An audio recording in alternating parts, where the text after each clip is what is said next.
Hello bachcho, let's see the question.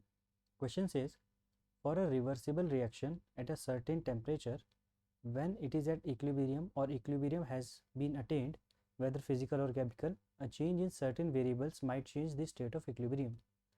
These variables include pressure, volume, concentration, and temperature.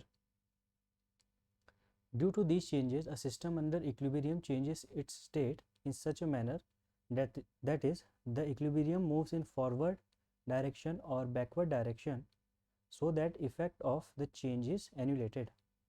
For a gaseous phase, endothermic decomposition of phosphorus pentachloride can be made spontaneous by increasing the concentration of PCl5, lowering the pressure and increasing the temperature of the system.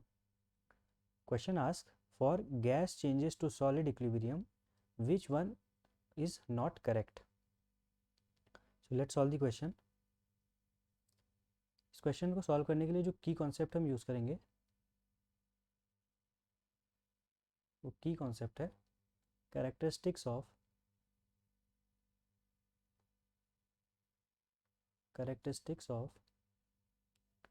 Phase change equilibrium.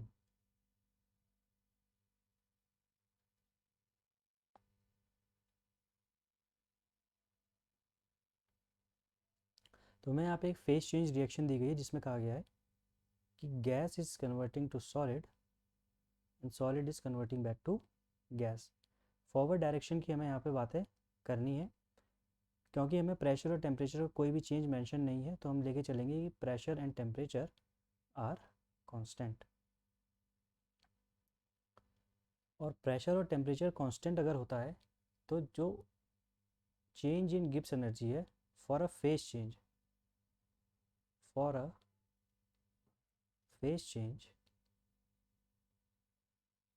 change in Gibbs energy delta G equals to 0 if pressure and temperature are constant.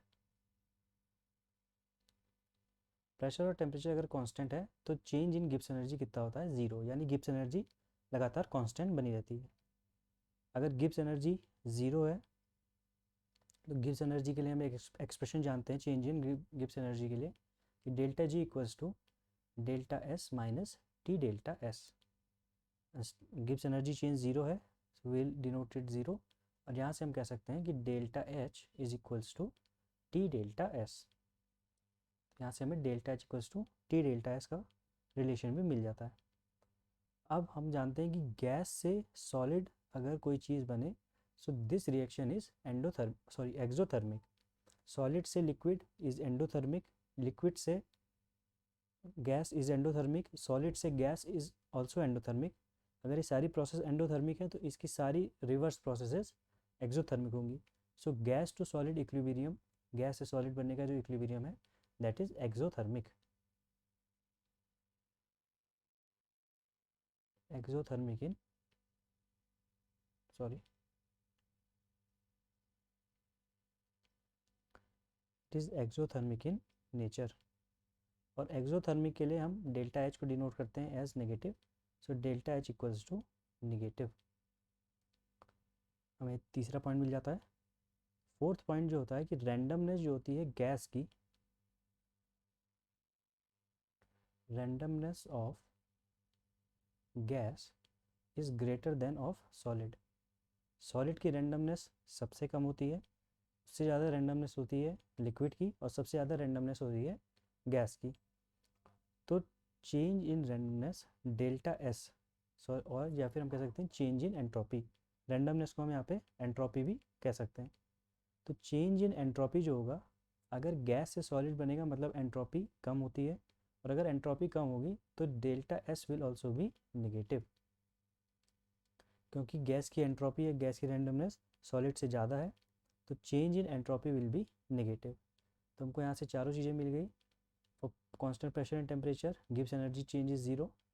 If Gibbs energy change is zero so delta H equals to T delta S. Since gas is converting to solid it is exothermic in nature, delta H is also negative. and randomness gas की ज़्यादा होती है solid से तो delta S is also negative. तो यहाँ से हमें बताना है which one is not correct. तो यहाँ से हमको साफ साफ दिखता है कि option number D is the correct answer of this question, because delta S for gas to solid equilibrium is negative. Hope you have understood it well. Best of luck.